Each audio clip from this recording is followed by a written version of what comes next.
दोस्तों अभी रिसेंटली 23 दिसंबर 2024 से 1 जनवरी 2025 तक राजस्थान में एक ऐसा रेस्क्यू ऑपरेशन चलाया गया जिसको देखकर सबका दिल सहम गया। ये रेस्क्यू इतना इमोशनल था कि इसको देखने वाले हर एक इंसान के आंखों में आंसू आ गए।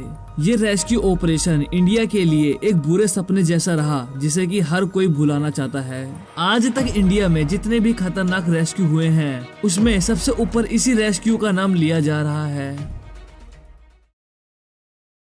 23 दिसंबर 2024 को राजस्थान में कोटपुतली के बड़ियाली धानी में रहने वाली 3 साल की चेतना दोपहर 1:10 पर अपने पापा के साथ खेत में गई। खेत के पास एक 700 फीट गहरा बोरवेल खुदा हुआ था जिसके बारे में 3 साल की चेतना को नहीं पता था। चेतना के पापा खेत में काम करने लगते हैं और चेतना वहीं पर खेलने लगती है। दोपहर के 1:50 पर खेलते खेलते चेतना बोरवेल के पास चली जाती है। चेतना के पापा खेत में काम ही कर रहे थे।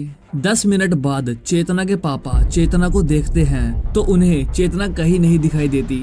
उन्हें लगता है कि चेतना शायद घर चली गई होगी, इसीलिए वो भी घर जाने लगते हैं। जब वो खेत से बाहर निकलते हैं तो वो देखते हैं कि बोरवेल के पास कुछ मिट्टी बिखरी हुई है। चेतना के पापा ऐसे ही कैजुअली बोरवेल में झांकते हैं तो उन्हें थोड़ी सी बच्चे की रोने की आवाज आती है। फिर जब वो आवाज लगाते हैं तो चेतना बोरवेल के अंदर से रोते हुए चिल्लाती है। ये देखकर चेतना के पापा के पैरों से जमीन खिसक गई। उन्हें समझ में ही नहीं आ रहा था कि ये क्या हो गया, इसीलिए वो भागकर घर जाते हैं और सब लोगों को बोरवेल के पास लेके आते हैं। ये खौफनाक मंजर देखकर हर कोई तंग रह गया। किसी को समझ में ही नहीं आ रहा था कि ये क्या हो गया। गांव के कुछ लोगों ने जल्द ही एडमिनिस्ट्रेशन को इन्फॉर्म कर दिया और फिर दोपहर के तकरीबन 2:30 बजे एनडीआरएफ और एसडीआरएफ टीम मौके पर पहुंच गई। इस दौरान बोरवेल में गिरी चेतना काफी रो रही थी। लेकिन दोस्तों सबसे डराने वाली बात यह है कि ये बोरवेल 700 फीट गहरा है, पर किसी को ये नहीं पता कि चेतना इस बोरवेल में कितने फीट नीचे गिरी हुई है। एनडीआरएफ और एसडीआरएफ टीम बोरवेल के अंदर जा नहीं सकती थी, इसीलिए उन्होंने लोगों को बोरवेल से दूर किया और चेतना की फैमिली को शांत कराया। इसी में उन्हें 1 घंटा लग गया। दोपहर 3:20 पर एक मेडिकल टीम घटना स्थल पर पहुंची और फिर 3:45 पर एक पाइप के जरिए बच्ची तक ऑक्सीजन को पहुंचाया गया ताकि बोरवेल के अंदर बच्ची का दम ना घुटे। और फिर शाम के 5:15 पर रेस्क्यू ऑपरेशन को शुरू किया गया। पहले कुछ रस्सी डालकर बच्ची को बाहर निकालने का ट्राई किया गया, लेकिन रेस्क्यू टीम का हर ट्राई फेल होता जा रहा था क्योंकि बोरवेल के ऊपर से बच्ची दिखाई नहीं दे रही थी और किसी को पता भी नहीं था कि बच्ची बोरवेल के कितने नीचे फंसी हुई है। एनडीआरएफ और एसडीआरएफ टीम ने ऐसे बहुत से रेस्क्यू ऑपरेशन किए हैं जिसकी 2 वीडियो तो मैंने पहले भी बना रखा है, लेकिन ये रेस्क्यू अब तक का सबसे खतरनाक और खौफनाक होने वाला है। ये रेस्क्यू ऑपरेशन एनडीआरएफ टीम के हिस्ट्री को पलट के रख देने वाला है। रेस्क्यू टीम ने गांव वालों और चेतना की फैमिली को समझाया कि अब लास्ट ऑप्शन ये है कि बोरवेल के बगल एक एल शेप का इस तरह गड्ढा खोदा जाए जिसके थ्रू रेस्क्यू टीम चेतना तक पहुंचकर उसको बोरवेल से बाहर निकाल सकती है। लेकिन इससे पहले रात के तकरीबन 8:45 पर जुगाड़ के एक्सपर्ट जगराम अपनी टीम के साथ बच्ची को रेस्क्यू करने पहुंचे। उन्होंने रात के 3 बजे अम्ब्रेला यानी कि छाता और रिंग रोड से बच्ची को निकालने का ट्राई किया, लेकिन इससे भी बात नहीं बनी। फिर दोस्तों 24 दिसंबर को सुबह 5:30 बजे टीम दोबारा एक्टिव हो गई। एनडीआरएफ टीम ने पहले एक कैमरा को चेतना तक डाला जहां देखा गया कि चेतना को बोरवेल में सांस लेने में काफी प्रॉब्लम हो रही है। रेस्क्यू टीम ने चेतना की फैमिली से परमिशन लेकर एक हुक को रस्सी से बांधकर चेतना तक पहुंचाया गया। कैमरे में देखकर हुक को चेतना के कपड़े में लगाया गया। हुक लग जाने के बाद उसको ऊपर खींचा गया। होपफुली दोस्तों चेतना धीरे धीरे ऊपर आने लगी, लेकिन 30 फीट तक ऊपर आने के बाद चेतना पतले से बोरवेल में अटक गई। रेस्क्यू टीम ने बहुत कोशिश करी लेकिन चेतना पतले बोरवेल से बाहर नहीं निकली। अब गांव वालों के साथ साथ रेस्क्यू टीम के मन में यही क्वेश्चन घूम रहा था कि क्या चेतना अब बोरवेल से बाहर निकल पाएगी। बोरवेल के पास खड़े गांव के लोग और रेस्क्यू टीम इस बात से अनजान थे कि ये रेस्क्यू ऑपरेशन इंडिया का अब तक का सबसे बड़ा और दर्दनाक रेस्क्यू ऑपरेशन होने वाला है। जब चेतना 30 फीट ऊपर आने के बावजूद भी बोरवेल से बाहर नहीं निकली तो चेतना की फैमिली परेशान परेशान हो गई। लेकिन तभी इनके सामने एक और बहुत बड़ी प्रॉब्लम सामने आकर खड़ी हो गई। हुआ ये दोस्तों कि 24 दिसंबर को राजस्थान के कोटपुतली में बारिश होना शुरू हो गई, जिस वजह से रेस्क्यू को कई घंटों के लिए रोक दिया गया।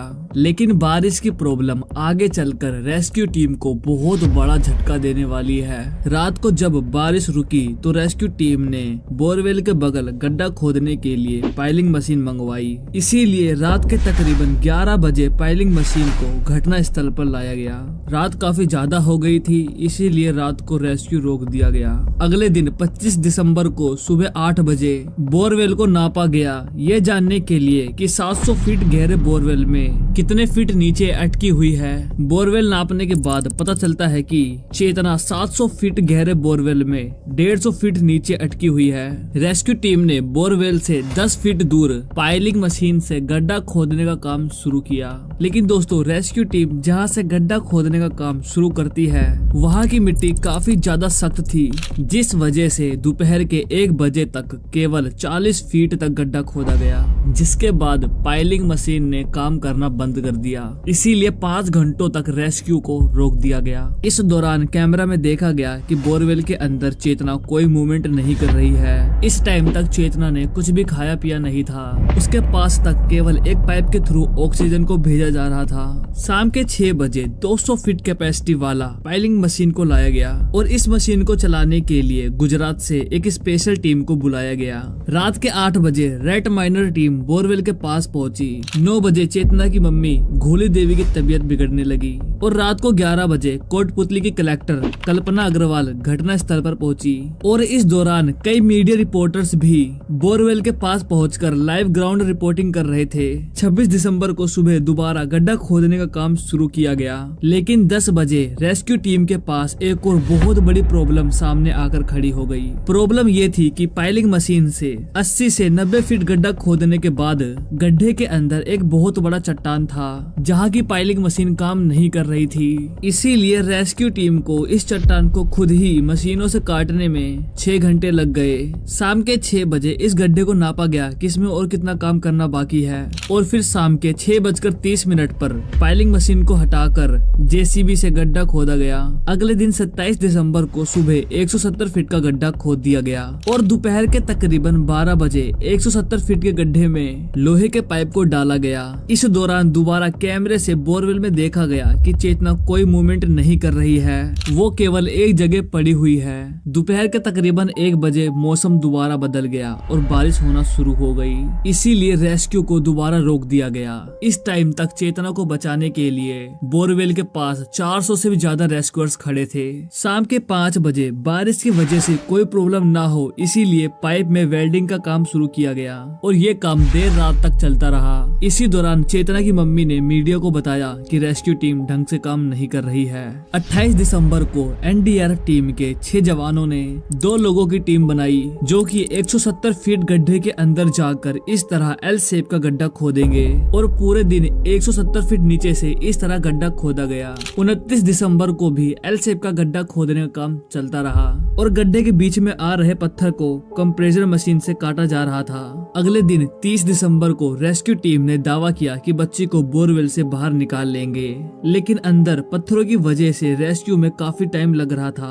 और तो और 170 फीट नीचे उतरकर रेस्क्यू टीम को सांस लेने में काफी प्रॉब्लम हो रही थी, जिस वजह से बीच बीच में थोड़ी देर के लिए रेस्क्यू को रोका जा रहा था। 31 दिसंबर को रेस्क्यू टीम ने एल शेप में 10 फीट गहरी सुरंग खोद दी, लेकिन तभी बोरवेल के पास खड़े सभी लोगों को एक बहुत बड़ा झटका लगता है। पता चलता है कि रेस्क्यू टीम ने जो गड्ढा खोदा है वो गलत खोद दिया गया है। ये देखकर सभी लोगों की उम्मीद टूट गई, लेकिन रेस्क्यू टीम ने जीपीआर की मदद से बोरवेल की लोकेशन को ट्रेस करा और फिर 31 दिसंबर की पूरी रात तक रेस्क्यू टीम ने बोरवेल तक गड्ढा खोदा।